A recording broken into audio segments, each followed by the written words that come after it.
Welcome, everyone, to the UNM Healthcast. I'm Elizabeth Dwyer, and we are talking again today with Dr. Lori Medina from the UNM Center for Life. And Dr. Medina is back with us to continue our whole health series. And today we're going to talk about one of the most common inquiries that folks get when it comes to health, which is nutrition. So welcome, Dr. Medina. Thank you so much for joining us today. Well, thank you for having me. And we'll keep it on in our series. Yeah, it's really great. I'm so glad that we are doing this and really happy to have you here again. So launching into nutrition, I know this is like such a broad topic. And, we talked a little bit before I started the session about, like if somebody Googles healthy nutrition, they're going to get umpteen suggestions from all corners of the earth about what it looks like, what constitutes a healthy diet, or like what's the best diet. So let's just start there with your thoughts on, what sort of the root of nutrition is and what we're going to be talking about today in terms of how nutrition relates to whole health. Well, what we're really looking for is a sustainable health promoting lifestyle that individuals can incorporate into the day-to-day life. It's not something you're going to do for 3 days. It's not something you're going to do for 3 months or even potentially for 3 years. What we're really looking for is something that works into your life, your lifestyle, that gives you the energy to do the things that are important to you, that allows you to feel good after a Thanksgiving dinner, so you can go out and play football with everyone. It allows you to go on your hike that Saturday afternoon. It's about using food to truly nourish our body and our mind and our spirit. That's a really, really great way to look at it. So if someone is interested in, sort of shifting the way that they eat or what they eat, and they're looking for guidance, how do they, how would you recommend someone navigate that sort of quagmire of like all the different options out there for healthy eating tips? When individuals come in here or to any physician's office, I think the most important thing is for all of us to eat foods that are closest to their natural state. And what I mean by that is, while a granola bar isn't the worst thing in the world to eat, certainly eating a bowl of oatmeal will have less sugar, less added fat, and it's recognizable as, oh, this comes from oats. The same thing, even healthful choices such as juices, you're much better off eating an orange and getting the fiber and all the other nutrients that are in the actual orange or in the actual apple, in the peel, that might not be present once something gets processed, even in as simple of a fashion as creating a juice from it. Likewise, if you're eating nuts in a shell, taking the time and the focus and the attention to open and crack open a nut is much more labor intensive, if you want to call it that. You're going to stop at a good amount of even a healthy food versus just shoveling handfuls of peanuts in while you're watching the football game. Mm-hmm. Yeah. So on that note, we've talked a little bit about sort of like community connection and mental health a little bit on this program and as it relates to whole health. And there is a, pretty pervasive culture in our society of fast food or, I love snacks myself. I'm a big snacker. So like, what are some of your thoughts on how being really mindful about how we eat and what we're eating, to your point of like taking time to just shell your peanuts instead of just having the handfuls that you can grab. What are the benefits of that, and why does that matter? Why does that make a difference in terms of overall health? I think one of the things that's happened in our fast-paced society is that we've really lost a connection of why we eat and hence how we eat. So if we think back to the reason why we eat, it's truly to nourish ourselves, to give ourselves the energy to function in the world. And a huge part of that function is connecting with other individuals. And so if you look at more traditional cultures, there was a whole process around going to the market on a daily basis, because that was where you connected with your neighbors. That's where you connected with the butcher and the baker and other individuals that were intimately involved in the production of your food.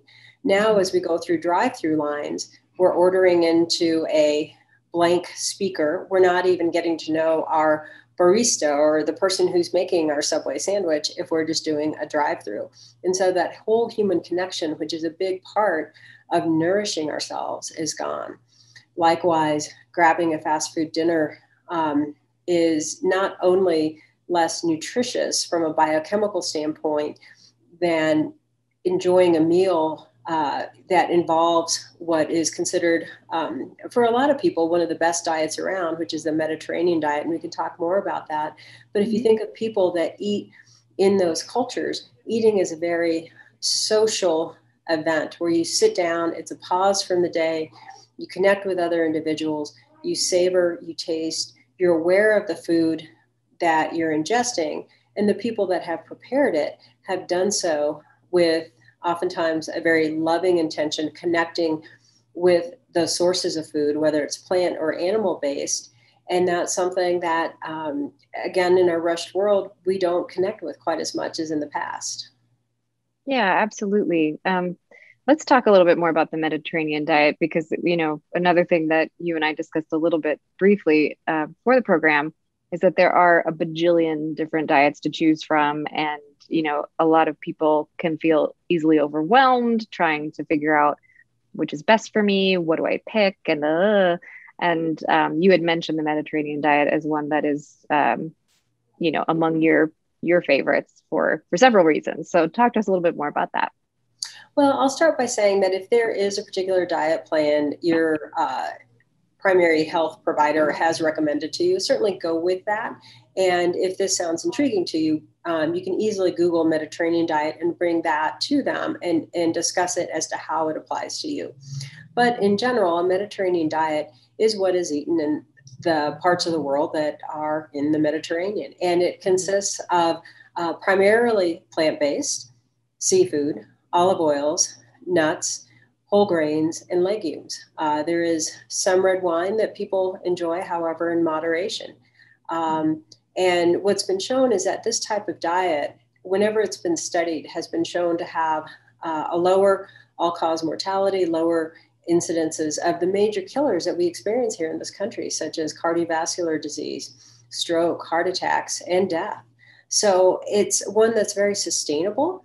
It can be adapted to be, if you're someone that's a fan of paleo or keto, you can adapt it to that with its emphasis on fresh vegetables and seafood. If you're somebody that wants to have more of a balanced diet, it's very amenable to that as well too. And again, it's just very sustainable and it doesn't have to be expensive. That's the other thing. I think a lot of people feel that eating in a healthy fashion is very expensive. We know that decreasing animal sources of protein has been shown to be beneficial in many different studies. And animal sources of proteins are one of the most expensive things we can get at the grocery store. Certainly, whether you're growing your own vegetables, maybe some fruits if you're lucky enough to have a fruit tree, or shopping the produce aisles at your grocery store and enjoying some of the legumes and whole grains, that's not a very expensive way to eat. Mm-hmm. Can you give some examples of what legumes are, just for folks who are watching who might not know? Oh, different kinds of beans. And in New Mexico, we're blessed with so many different kinds of beans, black beans, red beans, some Anasazi beans, and they're extremely high in protein, high in fiber. They can be cooked and prepared a million different ways, and they're not very expensive. And they feed your whole system as well as the little critters that we have inside of us called our microbiome. Oh yeah, microbiomes are something you also wanted to talk about. Can you tell us what those are and why they matter? Yeah. Well, we used to think that we were just us and that any bacteria that we were involved with just caused things like infections or upset stomachs. What we're learning now is we roughly have about 3 pounds of bacteria that reside on our skin and in our gut. And they're extremely important in all our interactions with the world, really. What we're learning is that they can affect everything from our weight to our mood, our endocrine system, and our longevity as well too.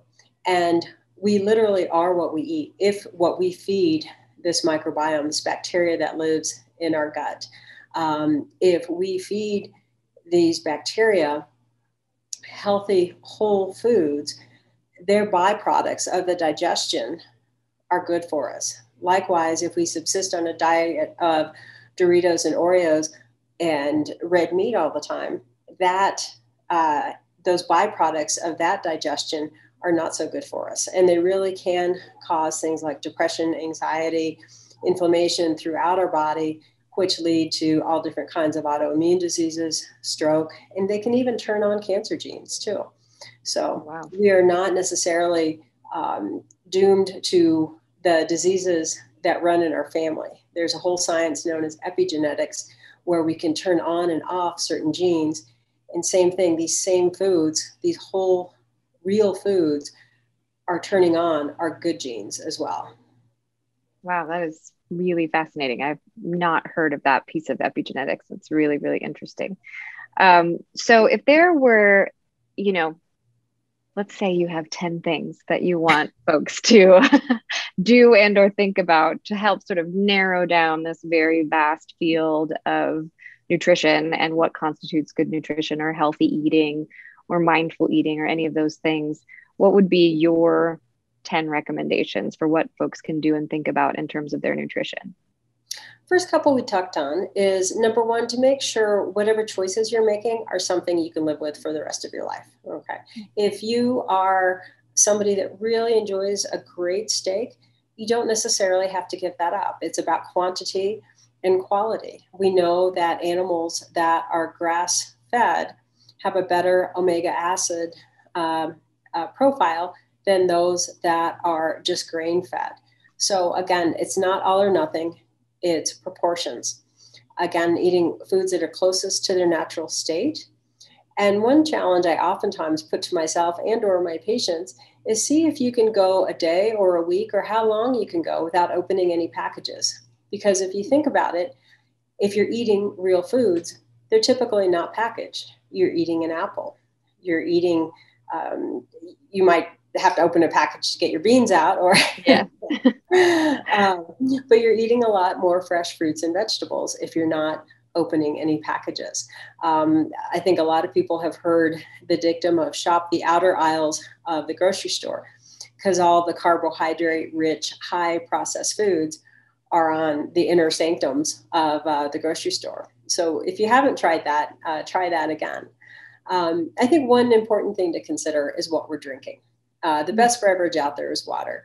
However, one thing for people that are coffee lovers is to realize coffee actually does have quite a few health benefits. There's several studies that show that it can decrease all-cause mortality, and that it has a lot of the beneficial effects that another beverage, green tea, which we've all heard of and thought of a beneficial beverage, can provide. So it's not just green tea. And as long as you're not putting a bunch of caramel and whipped cream inside your coffee, you're probably doing yourself a favor. And on the subject of teas are an excellent, healthful beverage choice, particularly the greens and the oolongs. And if you are going to indulge in some alcoholic beverage, we know that beer, particularly that containing hops, can be good for our digestive system, as well as red wine, which can be an antioxidant. And the studies that have shown that have shown it to occur in small amounts, 1 to 2 glasses at the very most. Mm-hmm. The other principle I like to tell my patients about is truly eating a rainbow of food, using a rainbow of food choices. And if you look at that, if you look at your plate, and you've got the reds and the oranges, the yellows, and particularly the blues. If you start getting creative about blues in terms of blueberries and blackberries, as well as purple potatoes, there are all kinds of healthful benefits associated with having a rainbow on your plate every day. We talked about feeding the microbiome through lots of these different processes that we talked about already, Mm-hmm. and some foods that are specifically containing the probiotics are fermented foods, such Mm-hmm. as yogurt, sauerkrauts, things like kimchi and kefir that we're not so familiar with, but can be found in a regular grocery store now, as well as things like sourdough and pumpernickel breads. The original ones can feed the microbiome within our system. Eating healthful spices, such as turmeric and rosemary, and several of the green spices that we use in spaghetti sauce have anti-cancerogenic effects in them as well too. And nuts, in a nutshell, so to speak, also provide amazing health benefits. And again, there's a very well-known study called the PREDIMED study that showed that individuals that ate just 3 servings of nuts a day had significantly decreased cardiovascular mortality. So, yeah, so probably the main message is just eating real food more than anything else, and eating it in good company. Yeah, absolutely. So as we sort of near the end of the program, I did want to touch base a little bit on what plant-based means. You know, we've talked a little bit about minimally processed stuff and how it's best to eat foods that are closest to their natural state, so they haven't gone through a lot of, chemical changing, processes. But what does plant-based mean? If someone says, I'm trying to do a plant-based diet, or I'm trying to learn about plant-based diets, does that mean you're only eating heads of lettuce? What are we looking at when it comes to a plant-based diet? In the strictest sense, people use the word plant-based to describe a vegan diet, which would be one that avoided all animal products. And the strictest of vegans will even avoid honey. And if that's something that works for you, that's great. There's certainly plenty of health benefits there. And if you're pursuing that type of diet, I certainly encourage you to talk with your physician about that, because there are health risks associated with that too. There are certain vitamins and nutrients we need to get either synthetically or through an animal product. For me, what eating more of a plant-based diet is that is truly the basis of what I'm eating every day. And that animal-based products are more, if you think about it as a condiment to the majority of what's on your plate. So if you primarily have fruits and vegetables and some healthy grains on there, if you're somebody that enjoys or feels a need for a plant-based or a animal type product to really round out your meal, whether it's culturally, socially, that's just how you've been raised, or you just feel better physically, then again, using that as a sideline of your meal at that particular meal. Different people practice in different ways. Some people, something that's gotten very popular is meatless Mondays, which can be an easy way to decrease the amount of animal product that we're all consuming, which if it's in your perspective to do so, will decrease our carbon footprint. We know that animal production has a big impact on our environment. So that's a not too painful way to make some healthful changes, both for you and for the environment. Yeah. And that you had mentioned before the program that there are a couple, that there's someone who has recommendations in terms of, like, if you're going to eat an animal based product, like what are the 2 best meats that you can eat for yourself? And tell us a little bit more about making those choices. With regards to red meat, I think one of the most important parts is to eat a grass-fed animal, because we know that changes the omega-3 fatty acid profile into a healthier profile. With regards to fish, certainly avoiding the larger heavy fish such as swordfish and tunas, which can be very heavy in mercury, and leaning again towards salmon, particularly wild-caught salmon, that won't be colored or fed artificially produced salmon chow are important factors. And eating some of the smaller fish, such as anchovies, can also have great health benefits without subjecting yourself to some of the environmental toxins that are present in our seafood now. Yeah, absolutely.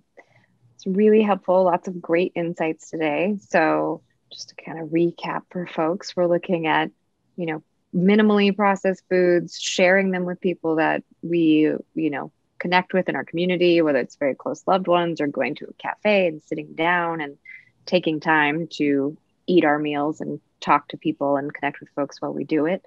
And we are looking at, a rainbow of food on our plates, which is something I actually do with my daughter to make sure that she's getting a lot of nutrients. It's my shortcut as a parent to just be like, it's colorful, we're good.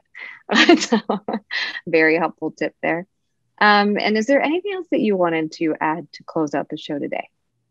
I sent you a couple of images that I think you all are going to put up on the actual HealthCast. And the first one, Eat to Beat Disease by Dr. William Li. While it looks like quite an imposing book, in the back, there's quite a few healthful recipes as well as food quantities. And he has a very simple, almost chart-like way of categorizing different foods.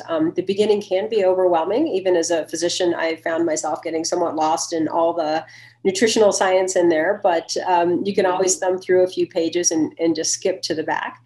And also Dr. Jean Ornish is one of the pioneers in looking at how food can reverse chronic disease. So his website is also included in there. So just two good reputable sources of individuals to look at as people sift through this.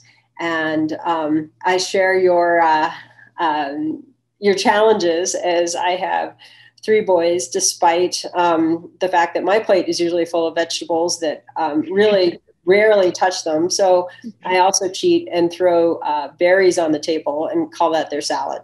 So there you go. That's so great. So there's reality in there too. And I think also we reach for what's in front of us. And if we have a bunch of Snicker bars in front of us and we're hungry, chances are that's what we'll go for. Whereas if you keep your fridge and your pantry and what's on your counter stocked with some of the good food choices we talked about, chances are that's what most of us will reach for. And the science of habit formation will support that. So keep bananas and apples on the center of your counter versus chocolate. You need to hide the chocolate chip cookies from yourself. Yeah. Have those in moderation with your red wine. That's right. That's right. One thing I will throw out there, because this always makes me, as opposed to the bad diet doctor, the happy diet doctor, is when I talk about the health effects of dark chocolate. Dark chocolate is a wonderful antioxidant, and it can have several anti-aging effects, and it can protect our DNA. It can be great food for our gut bacteria and be anti-inflammatory.